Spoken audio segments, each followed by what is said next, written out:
Invested in the cultural magnitude of the event, it pivots. Hard. It starts dropping staggering, concrete facts on you, initiating a rapid-fire sequence of numbers, starting right here. 3. 3 host nations, the USA, Mexico, and Canada.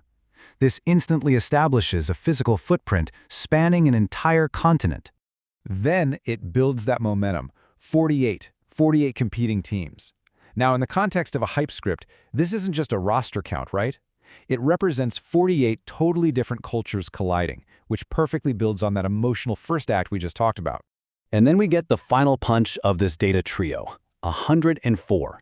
104 matches. But hey, remember, this is a hype script. You don't call them matches. The narrator dramatically rebrands them as 104 battles for immortality. Honestly, that one simple, brilliant vocabulary shift turns a mundane schedule into an epic saga. To visually support all these massive numbers, the script pairs this rapid-fire counting with an aerial, sweeping drone shot over the host cities.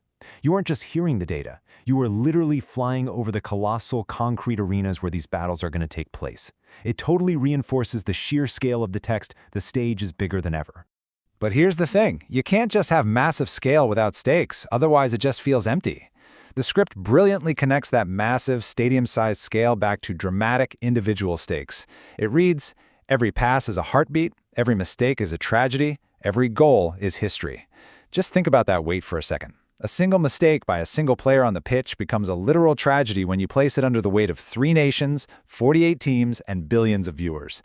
It's an absolute masterclass in contrasting massive scale with individual pressure. Okay, let's wrap this up with part 3, the mechanics of hype. We've talked about the emotion, and we've talked about the numbers. Now let's peek strictly behind the curtain at how pacing and sound design create this cinematic experience. The entire script relies on extreme juxtaposition. In the opening 10 seconds, we have slow motion, stark, quiet close-ups. We're isolated in a tunnel.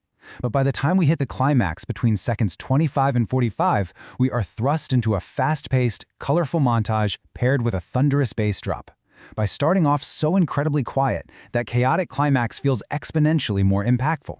The engine driving that pacing is a really strict 4-step audio progression. First, a slow, pulsing heartbeat synth that literally syncs with your pulse as you watch. Second, subtle, grounded sound effects, like cleats crunching and the heavy thud of a ball being kicked. Third, the visuals speed up, and bam, we get hit with an epic cinematic orchestral drop. Finally, the aftermath is just an echoing referee whistle slowly fading out. This deliberate layering drives you from quiet anticipation directly into absolute chaos. And right in the middle of that chaotic climax, the script does something